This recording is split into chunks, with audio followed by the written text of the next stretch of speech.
Gravando. Boa noite, a gente vai apresentar o trabalho de planejamento tributário e financeiro e sobre o case de um M&A farmacêutico. A gente vai começar agora com a introdução, explicando um pouco o caso. O que foi apresentado para a gente é o grupo CHN, um grupo chinês focado na distribuição e na fabricação de vacinas. Ela possui uma subsidiária no Brasil, chamada de Importco, e é uma operação que importa esses produtos da China e também distribui aqui. Essa empresa alvo aqui no Brasil é a Brasil Company, uma empresa familiar brasileira fundada em 1980, possuindo mais de 1.200 funcionários, eles divididos em Recife, num centro industrial, e em Guarulhos, num centro de distribuição. A empresa também tem o capital aberto na Bolsa de Valores e tem um valor de mercado de 2 bilhões.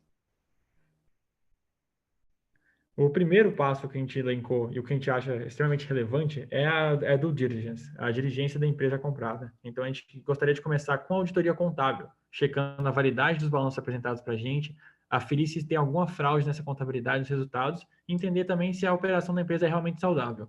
A próxima parte seria a auditoria jurídica, aferindo os processos, aferindo cada um dos processos jurídicos existentes da empresa, tentando buscar o risco de cada um e tentando mensurar qual seria o potencial prejuízo de cada um. Passando agora com auditoria fiscal também, para entender se a empresa vem pagando de forma correta os impostos, para a gente poder, além de evitar um problema futuro com o fisco, a gente também pode aferir se os resultados passados foram mascarados por alguma forma de sonegação. E por último, a gente acha relevante também trazer junto dessa, dessa equipe de diligência uma consultoria estratégica para elaborar um planejamento estratégico para essa nova empresa, para entender se a empresa é uma boa aquisição para o grupo CHN e também para facilitar a entender os riscos envolvidos nesse novo modelo de negócio, que é a entrada em outro país com operação maior. E também para a assunção dos passivos, para ver se a empresa vai assumir todos os passivos e para como isso vai funcionar, a gente decidiu criar as cláusulas de proteção do comprador, buscando proteger essa empresa que vai comprar a operação da Brasil Company de algum passivo que a gente não está esperando e evitar algum prejuízo. A primeira cláusula que a gente vai indicar para o cliente é a cláusula do sandbagging, que permite que o comprador seja indenizado se houver alguma perda por informações que não foram passadas ou por algum erro que foi passado pelo vendedor. Também tem a escrow account, que parte do pagamento da empresa vai para uma conta que fica sob custódia de uma instituição financeira, para se tiver alguma despesa extra de processos, de passivos, esse valor vai ser usado para isso. Então, de forma geral, a gente busca proteger os compradores de possíveis passivos que foram originados de um fato gerador antes do fechamento da operação. E também conversando um pouco sobre a governança corporativa nessa transação, a gente entende que, pela empresa chinesa estar entrando em outro país, trazendo uma cultura completamente diferente, a gente acha que é importante a gente fazer um mix dessas duas culturas inicialmente, mantendo dos 7 membros do conselho, 5 indicados pela empresa chinesa e 2 brasileiros. Então, para a gente poder usar um pouco desses dois lados da cultura e não fazer um choque muito grande. A diretoria também dividir ela meio a meio e também o caso do CFO e do CEO deixar um de cada país para fazer essa transação mais sutil possível, sem nenhum choque de cultura. Tá. Falando agora um pouco do financiamento, como pode ser feito nessa compra, a gente dividiu em 3 modos. O primeiro é a captação de empréstimo e transferência de capital da empresa chinesa para o Brasil. Quando uma empresa não tem participação societária na outra, que é o caso da CHN em relação à vendedora, a quantidade máxima possível para transferir para o Brasil é 2 vezes a caixa da empresa do Brasil, no caso a Importco. O caixa dela é 50 milhões, então o que a empresa chinesa pode transferir são 100 milhões. Quanto às taxas que tem que pagar, a gente tem o IOF, o Intercompany Spread, que são taxas de transferência. O empréstimo que a gente vai captar, a gente escolheu pegar do Banco Nacional, por causa da taxa da Selic em comparação com a da China. O primeiro passo foi encontrar essas taxas a serem pagas e multiplicar o valor delas pelos 100 milhões, que é o que a China vai transferir, para a gente poder saber realmente quanto que vai ter fora esses impostos. Depois a gente buscou saber o caixa total que a gente vai ter, somando 50 milhões do caixa da Import.co. Com isso, a gente subtraiu o preço da Brasil Company de 2 bilhões, desse empréstimo, desse total de caixa que a gente tinha de 139 milhões, encontrando o valor que a gente tem que captar de empréstimo. E aí a gente fez a taxa de juros em cima desse valor, e descobrimos que a gente vai ter 149 milhões de juros ao ano. A segunda opção seria emitir debêntures como empréstimo. Então, nesse caso, poderia realizar a emissão de debêntures da empresa brasileira com o intuito de conseguir um empréstimo com juros menor. Então, aqui a gente adicionaria 2 passos depois dos que foram citados no último slide, que seriam a empresa vendedora estimar o valor de possíveis debêntures para investidores interessados e aí analisar se essa taxa de juros dos debêntures for menor do que a taxa do empréstimo dos bancos, então eles podem realizar essa operação. Caso contrário, eles fazem o empréstimo bancário normal. A gente não quis aqui, nesse caso, estimar uma taxa, porque ela pode ser bem variável, mas é possível que ela seja menor que a dos bancos mesmo. Então, seria mais benéfico. O último jeito de financiamento é a captação de empréstimo, mas sem a transferência do capital da China. Então, a gente quer entender aqui se vale a pena ou não transferir o dinheiro da CHN para fazer a compra. Então, a gente tem o valor de 2 bilhões da Brasil Company, menos os 50 milhões de caixa da Import CO, tendo que captar 1 bilhão 950 milhões de empréstimo. A taxa Selic de 2%, a gente assumiu um aumento de 6% para calcular os juros, que resultou em 156 milhões de juros por ano.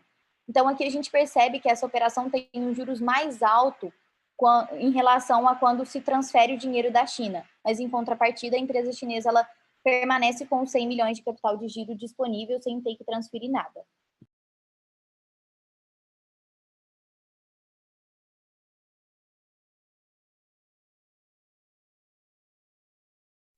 Agora a gente vai falar sobre os nossos 3 cenários, sendo o nosso primeiro a incorporação direta, depois a incorporação às avessas, depois o caso separa.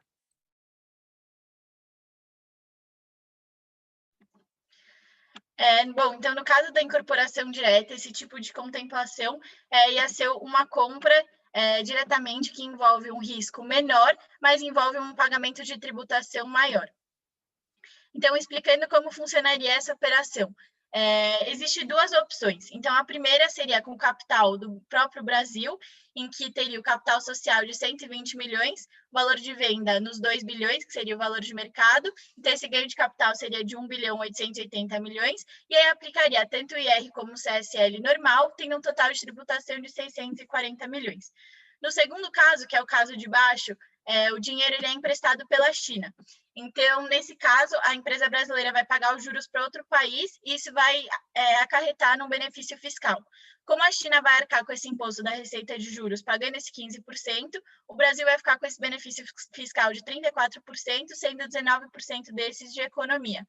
Então, a gente pode ver essa operação na tabela de baixo, que mostra que o total de tributação fica em 360 milhões aproximadamente, bem abaixo da operação de cima. E aí, nesse caso, quanto maior os juros for cobrado pela empresa matriz nessa operação, maior vai ser esse valor economizado em tributos.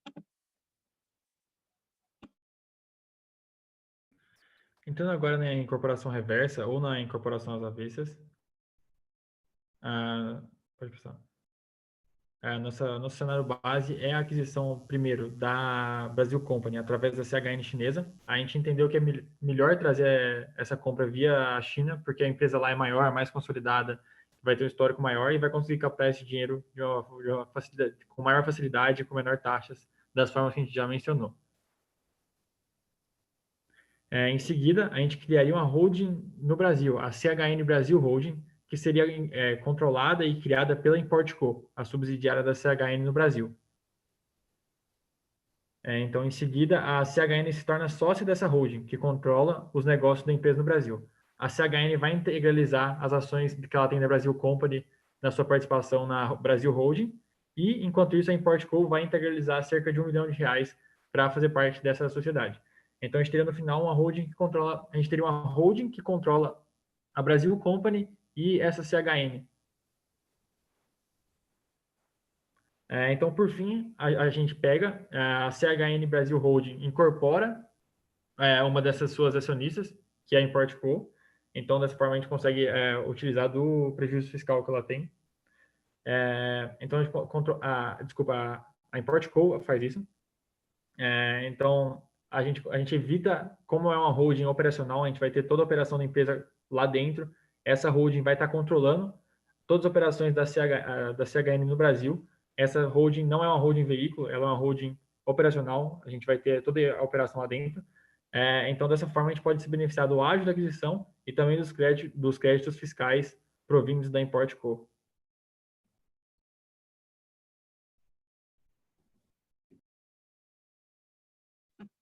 Então, entrando agora na parte do ganho de capital, diante, então, de todas as opções que foram apresentadas para realizar a operação, em duas delas, tanto a incorporação direta quanto a incorporação por avessas, teria essa incidência de ganho de capital. Então, a gente pode olhar para o quadro de investidores e observar que existem diferentes tipos. Então, tem pessoas jurídicas, holdings, FIPs, investidores em paraísos fiscais, e esses vão ter cada um formas diferentes de apuração desse ganho de capital. Então, por exemplo, o investidor residente em Hong Kong paga uma alíquota de 25%, já que esse país é um paraíso fiscal. Já os investidores japoneses, por causa do decreto 43 de 1967, vão ser isentos da alíquota de ganho de capital, e os investidores brasileiros vão pagar uma alíquota progressiva. O FIP ele não vai pagar nenhuma tributação, já que os cotistas vão pagar esse imposto ao final, quando eles resgatarem as cotas ou quando eles receberem a distribuição desse investimento, e a holding vai pagar o imposto de tributação da empresa normalmente. Então, aqui é importante frisar que o acionista da Brasil Company é um FIP, e dentro desse FIP tem 3 investidores. Uma holding brasileira, um investidor holandês e um investidor irlandês. Calculando o ágio, a gente utilizou o valor de mercado 2 bilhões, menos o valor justo de 800 milhões, tendo um ágio de 1 bilhão e 200 milhões. Esse ágio ele pode ser amortizado em 1/68, resultando em 20 milhões de amortização. E esse valor amortizado não vai ser tributado. Então, a gente tem aqui uma economia de 6,8 milhões de tributos. E só um adendo de que o prejuízo de 300 milhões pode ser descontado 30% do lucro para poder diminuir a tributação no fim do período. Tranquilo. Então, agora falando mais do nosso último caso, que é em relação ao caso de caso separa. Primeiro, vamos falar um pouco da governança corporativa, que, como a gente vai mostrar depois, no momento da separação do nosso caso, a gente usou como justificativa justamente o fato da dificuldade de juntar as duas operações, a chinesa e a brasileira. Então, tanto compradores quanto vendedores, eles decidiram fazer um cenário para que isso seja favorável para a história deles, tendo, assim, uma composição diferente na composição acionária. Dessa forma, o conselho ele vai continuar com 7 pessoas, assim como no case anterior que a gente mostrou, tendo 2 da Brasil Company e 5 da CHN. O quadro da executiva da empresa vai passar a ser composto majoritariamente por chineses, para que haja maior choque cultural e operacional, supostamente dificultando essa parceria. O CFO e o CEO da empresa vão ser chineses, pelo mesmo motivo. O principal executivo da Brasil Company ele vai ser o mesmo que estava antes da compra, para que haja uma diferença de ideias ali entre os executivos, tendo um cara da Brasil Company e o resto da empresa dos executivos da empresa sendo chineses, tendo um cenário mais propício para essa dificuldade da junção.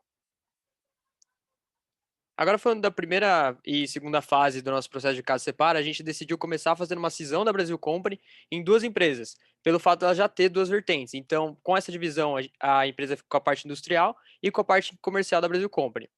O segundo passo seria criar uma holding, que seria a BC Holding, pela anterior Brasil Company, para representar a operação dela no Brasil, que, portanto, ia controlar toda a produção e distribuição da Brasil Company.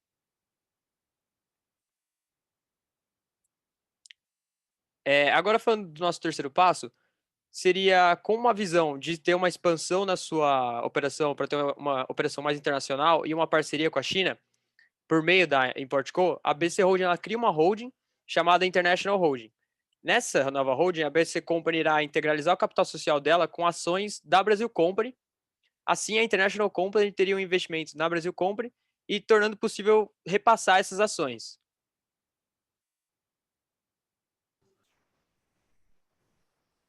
Após isso, a International Company deve emitir 250 mil ações no valor de 2 bilhões de reais, representando uma participação de 20%.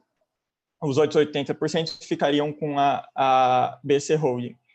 Esse valor ele será integralizado pela ImportCo, empresa subsidiária chinesa no Brasil.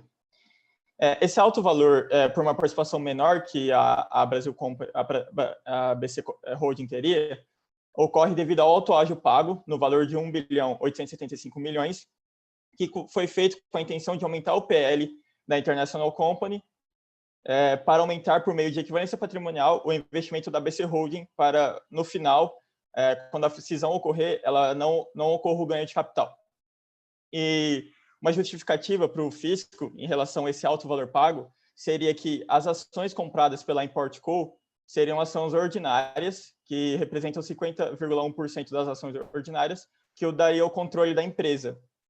E com isso, por isso que esse alto prêmio pago pela International Co. Aqui podemos ver como funcionaria o restante de equivalência patrimonial. O valor contábil do investimento era 500 milhões, agora que ele com esse aporte de capital, o novo valor é de 2 bilhões, temos o resultado de 1 bilhão e 500, que vai, como pode perceber no balanço abaixo, vai incorporar na reserva de lucro da BC Holding e, por meio de equivalência patrimonial, vai aumentar a linha de investimento no ativo não circulante.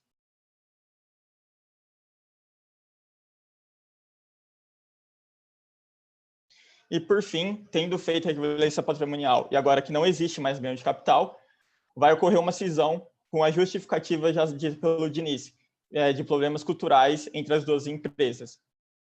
A International Company vai virar duas, uma International Company que vai ficar sendo controlada diretamente pela Import Co, e a outra, a nova BC, que vai ser totalmente controlada pela BC Holding. A nova BC vai levar 80% da participação, representada pelo caixa da empresa, no valor de 2 bilhões, e a International Company vai ficar com as ações da Brasil Company, com uma representatividade de 20%, de 500 milhões. Por fim, aqui podemos ver a separação. A última fase ficaria com a Import Co, comandando a International Company, que tem total controle da Brasil Company, tanto da parte da distribuição como industrial. E na parte direita podemos ver o balanço da vendedora, onde ela vai ficar com todo o caixa e com lucro de 1 bilhão e 500, mas que teoricamente era para ter sido tributada pela investida, só que como foi feita por um modelo de emissão de ação, isso não ocorreu. Então, isso faz com que não ocorra ganho de capital e não ocorra tributação. Com a venda feita e os vendedores recebendo o valor dela, a gente fez a divisão desse valor em relação aos contribuintes da Brasil Company de acordo com a participação que eles tinham na empresa, sem considerar os impostos.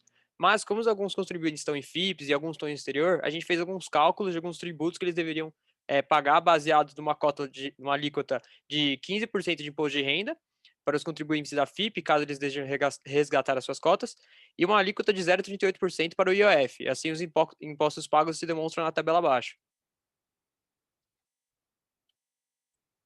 Além disso, então, com o nosso caso separa, a gente conseguiu ter um prejuízo fiscal acumulado de 300 milhões, um ágio no total de 1 bilhão e 885 bilhões e um ágio mensal de 31 milhões.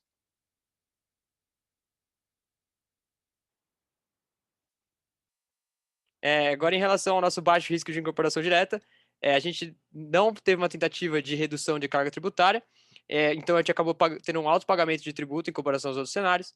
No nosso cenário de médio risco de incorporação reversa, a gente manteve o prejuízo fiscal na Brasil Co, a gente conseguiu também manter o ágio. Existe o risco de entender a incorporação da CHN pela holding como manobra para inventar impostos, ou seja, como simulação. E também existe o risco da CHN Holding para o Brasil ser interpretada como uma empresa veículo. Já como a nossa última situação, que é de alto risco, que é o caso Separa, a gente conseguiu manter o ágio, manter um prejuízo fiscal, não pagamos impostos sobre o ganho de capital, porém existe o risco da International Company ser entendida como uma empresa veículo. Então, tem bastante risco aí na nosso último case.